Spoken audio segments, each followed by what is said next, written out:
अल्लाह के नबी ने फरमाया, ऐ मेरे सहाबा, मसला ऐसे ऐसे था, मुझे बताया गया था। जब मैंने इनको झगड़ते हुए देखा, मैं इनके पास आया तो मेरे जहन से वो निकाल दी गई। फ़न यतहरीहा, अब उसको तलाश करो रमज़ान के आखिर अशरी 5 ताक़रातों के अंदर, और उम्मीद है मुझे ये तुम्हारे हक़ में बेहतर होगा। जाहिर सी बात है, आप जब एक जागते, अब 5 जागेंगे आप, और 5ओं के अंदर नफिल नमाज़ों का अहतमाम है, दुआएँ हैं, कुरान की तिलावत है, अल्लाह के सामने सजदे हैं, अल्लाह के सामने गिड़गिड़ाना है। 5 रातें मिल गई जहाँ एक रात थी, तो फ़ायदा तो हमारा इसके अंदर। तो ये मकाम अल्लाह ने शब क़दर को दिया है। शब क़दर जो आती है, ये इसके अंदर बड़े मजबूत कामों के फैसले होते हैं। जो साल भर के जो फैसले होने वाले हैं, वो इन शब क़दर की रातों में एक रात के अंदर होते हैं। अल्लाह ने फरमाया कुरान मजीद के अंदर, सूरह दुखान, सूरह नंबर 44, आयत नंबर 4, फ़ीहा युफ़रक़ कुल्लु अम्रिन हकीम, इन रातों के अंदर, इस रात के अंदर हर मजबूत काम का फैसला होता है अल्लाह के हुक्म से। अल्लाह ताला इस रात के अंदर, इन रातों के अंदर मजबूत कामों के फैसले फरमाता है। और ये 5 रातें जो अल्लाह ने दी है, इनमें से एक रात ऐसी होती है जिसमें फैसले, तकदीरें लिखी जाती हैं। ये भी अल्लाह ने जो दर्जा दिया, जो मकाम दिया, शब क़दर को दिया। इसलिए अल्लाह ने फरमाया, लैलतुल क़द्र खैरुम मिन अल्फ़ि शहर, ये शब क़दर जो है, ये 1000 महीने की इबादत से बेहतर है। आदमी अगर जाग नहीं इन रातों के अंदर, आदमी अगर जाग नहीं इन रातों के अंदर, कैसे रौनक होगी मस्जिदों के अंदर, कैसा मंजर होगा। शाबान में आपने देखा ही होगा, जहाँ ज़रूरत नहीं थी वहाँ खूब रोशनियाँ हुई थी। यहाँ ज़रूरत है, यहाँ जागिए, अपने रब को मनाने की कोशिश कीजिए। ये नबी का हुक्म है, रब का फरमान है कुरान मजीद के अंदर। वहाँ न नबी का हुक्म था न रब का फरमान था, वहाँ अपनी मर्ज़ी से जागे थे। यहाँ रब का हुक्म है, नबी का फरमान है, इनके हुक्म से जागिए। इसलिए अल्लाह ने फरमाया कि लैलतुल क़द्र खैरुम मिन अल्फ़ि शहर, ये शब क़दर 1000 महीने की इबादत से बेहतर है। ये मकाम भी अल्लाह ने रमज़ान के महीने को दिया, इन्हीं रातों को दिया है बस, और 12 महीने की किसी रात को नहीं है। और ये लैलतुल क़द्र की रातें बड़ी प्यारी रातें हैं।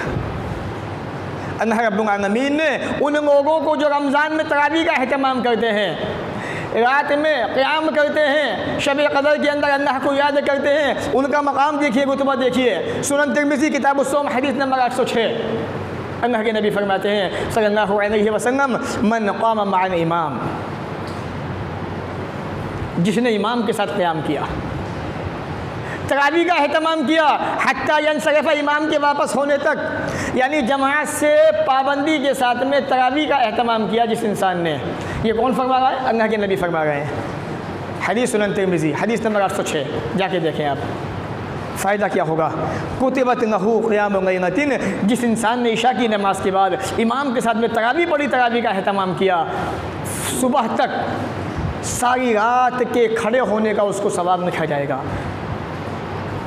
जिसने तरावी पढ़ी इमाम के साथ में, अल्लाह के नबी फरमाते हैं अल्लाह ताला उसको इतना सवाब देगा कि गोया कि वो बंदा सारी रात जो है अल्लाह की इबादत कर रहा था, अल्लाह के सामने खड़ा हुआ था, रब को याद कर रहा था, रब के सामने नवाफिल का अहतमाम कर रहा था। इतना बड़ा दर्जा इस तरावी का है। और हमारे यहाँ पे क्या है, 3 दिन 5 दिन 7 दिन बस इसी में मुसलमान उलझे हुए हैं। इतना ऊँचा मकाम अल्लाह के नबी सल्लल्लाहु अलैहि वसल्लम फरमाया ईमान के साथ में तरावी पढ़ लो। कौन पढ़ रहा है तरावी? कुछ लोगों में जोश पैदा हुआ था, जैसे जैसे वक्त गुजरता गया वो ठंडे होते गए बेचारे, और अब तो बिल्कुल ठंडे पड़ गए। अब वो बचे हैं बस जो कंटिन्यू वाले हैं, जिन्हें आदत है 12 महीना अपने रब के सामने झुकने की, वो बचे हैं बस। बाकी छटाई तो हो चुकी, वो तो हो चुकी छटाई। सोचने वाली बात है कि यही हमारा ईमान है, हमारा ईमान इतना ही है बस, इससे ज़्यादा नहीं है। ये हकीकत है मुसलमानों की। जबकि नबी फरमा रहे हैं इमाम के साथ में तरावी पढ़नी है आपने, सारी रात का सवाब अल्लाह ताला आपको दे रहा है। क्या परेशानी है आपको तरावी पढ़ने के अंदर? तरावी का अहतमाम कीजिए, बड़ी फजीलत है इसकी, बड़ा सवाब है इसका। रहा मसला शब क़दर का, लैलतुल क़द्र का, इन रातों के अंदर भी क़याम कीजिए आप, अल्लाह के सामने खड़े होइए। मन क़ामा लैलतुल क़द्र, जिसने शब क़द्र में क़याम किया, अल्लाह के सामने खड़ा हुआ, अल्लाह ताला उसके गुनाहों को माफ़ फरमा देता है। ये फजीलत भी अल्लाह ताला ने जो है इन रातों को दी है। और ये रात होती कब तक है? ये रात जो होती है कब तक होती है, हम कब तक अल्लाह से मांग सकते हैं, कब तक जाग सकते हैं। अल्लाह ने फरमाया कुरान मजीद के अंदर, कुरान को पढ़ा करो। ये किसके लिए आया हुआ है? गैरों के लिए, पहले तुम्हारे लिए है, बाद में सबके लिए है। सलामुन, ये रात जो है सरासर सलामती की होती है, अल्लाह की सलामतियाँ नाजिम होती है इस रात के अंदर। हिया हत्ता मतलइन फजर, और फजर के रोशन होने तक होती है, यानी फजर की अज़ान तक ये रात रहती है। आदमी वहाँ तक जागे, अल्लाह के सामने गिड़गिड़ाए, अल्लाह से मांगे, लेकिन हम जाग नहीं सकते, आदत नहीं है, बनाना नहीं चाहते, बहाने बनाते हैं। अभी पता चल जाए कि फला दोस्त की बारात है और जो है वो तकरीबन 500 किलोमीटर जा रही है और बारात रात को 2 बजे निकलनी है, सारी रात जागेंगे, तैयारियां होंगी बारात की, बड़ा मज़ा आएगा, बहुत दूर जाना है, यादगार सफ़र रहेगा। ये रातें भी यादगार हैं, बना लो इनको यादगार बनाना चाहते हो तो। मुसलमानों, नियत पे होता है सब कुछ। आप जो है मान लीजिए आप आए, नमाज़ें पढ़ रहे हैं, सिर्फ दिखावा है, नियत नहीं है आपकी तो कोई फ़ायदा नहीं है। नियत अच्छी होनी चाहिए आपकी, नियत को अच्छा बनाइए आप और इन रातों में जागिए।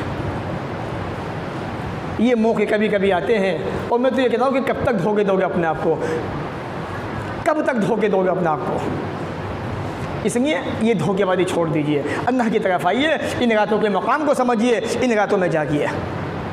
अल्लाह के नबी फरमाते हैं सल्लल्लाहु अलैहि वसल्लम, अम्मा आयशा अल्लाह के रसूल के पास आई, या रसूलल्लाह, ये शब क़दर जो आती है इनमें हम जागते हैं, अगर मैं शब क़दर को पालूँ, मुझे मालूम हो जाए कि शब क़दर आज की रात है, मैं क्या करूँ उसके अंदर? क्या जी आयशा, ये दुआ पढ़ा करो, अल्लाहुम्मा इन्नका अफ़ुव्वुन तुहिब्बुल अफ़्वा फ़अफ़ु अन्नी। सुनन तिरमिज़ी किताबुद दावात हदीस नंबर 3513।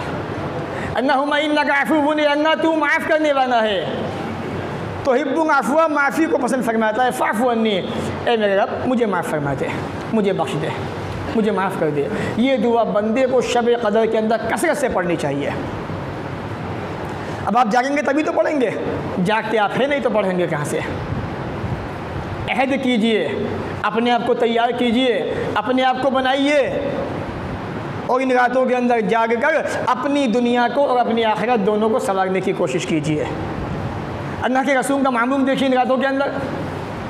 मेरे नबी कितने बड़े कुंबे वाले हैं, कई की बीवियाँ मौजूद हैं आपके पास, शब क़दर आ गई। अल्लाह के रसूल का मामूम देखिए आप, कहना नबी सल्लल्लाहु अलैहि वसल्लम इज़ा दखला अल अश्र, अम्मा आयशा फरमाती है जब आखिरी अश्र आता था, शद्द मीज़रा, अल्लाह के नबी कमर कस लिया करते थे, तैयार होते थे इबादत के लिए। अहया नहीं नहू, सारी रात जागते, अपनी रात को ज़िंदा करते, सारी रात जागते आप इन रातों के अंदर। आम दिनों के अंदर मामूम क्या था? इशा की नमाज़ पढ़ी, सही बुखारी उठा के देखे, आके आप सो गए, फिर उठे अल्लाह को याद किया, फिर थोड़ा आराम किया, फिर उठे सहरी के वक्त, फिर अल्लाह को याद किया, फजर पढ़ी। ये सिस्टम था। जब रमज़ान की ताक़ातें आती थी, शब क़दर के वक्त आते थे या याम शुरू होते थे, अहया नहीं ना उस सारी रात जागते थे आप, खुद जाग गए। अब आगे देखिए दूसरे अल्फाज सही बुखारी के, वह आई क़ज़ा अहलहू, अपने घर वालों को भी जगाया करते थे। आज हम खुद तो जागते नहीं, क्या जगाएंगे घर वालों को? बीवी भी सो रही है, शोहर भी सो रहा है, बच्चे भी सो रहे हैं। हम समझते हैं बहुत मामूली है ये रातें, मामूली नहीं है, इतनी अजीम रातें हैं कि तुम्हारा तसव्वुर भी वहाँ तक नहीं पहुँच सकता। अगर सारी ज़िंदगी अल्लाह के सामने नाके रगड़ो, अपनी अल्लाह की इबादतें करते रहो, तो भी उस दर्जे को नहीं पा सकते जो इस रात के अंदर अल्लाह ने तुम्हें दर्जा दिया है। इतना बड़ा मकाम है इन रातों का, इनको समझिए। और ये ज़िंदगी जो अल्लाह ने दी है ना, इसको बर्बाद मत कीजिए। अपने सवाल होगा, पूछा जाएगा, ये जितने जवान बैठे ना मस्जिद के अंदर, इन सबसे पहले पूछा जाएगा, ये जवानी दीदी कहाँ पे गुजारी थी? जवानी शाबान के अंदर बहुत बाइकें घुमाई हैं रोडों पे, अब दिखाओ अपने रब को इन रातों के अंदर इबादतें करके। इबादत कैसे करते हैं, अल्लाह को कैसे मनाते हैं, रब को कैसे मनाना है वो मना के दिखाओ अपने रब को इन रातों के अंदर। अल्लाह के नबी सल्लल्लाहु अलैहि वसल्लम के बारे में अम्मा आयशा फरमाती है, नबी अकरम इन रातों में इतनी मेहनत करते थे, इतनी मेहनत करते थे जितनी दूसरे दिनों के अंदर नहीं क्या करते थे। आप इब्न माजा किताब सौम हदीस नंबर 1767। तो ये थी शब क़द्र के ताल्लुक़ से तमाम बातें, जिसके अंदर ये बात मालूम होती है कि अल्लाह के नबी जनाब मोहम्मद रसूलुल्लाह सल्लल्लाहु अलैहि वसल्लम शब क़द्र में जागा करते थे, इन रातों में इबादत करते थे, अल्लाह को मनाने की कोशिश करते थे और साथ साथ अपने घर वालों को भी जगाते थे, अपनी बीवी को, बच्चों को, सबको जगाया करते थे और सब अल्लाह की इबादत करते थे। हम सब की ज़िम्मेदारी बनती है अब खुद भी जागें, घर वालों को भी जगाएं। ये बड़ी अजीम बात है।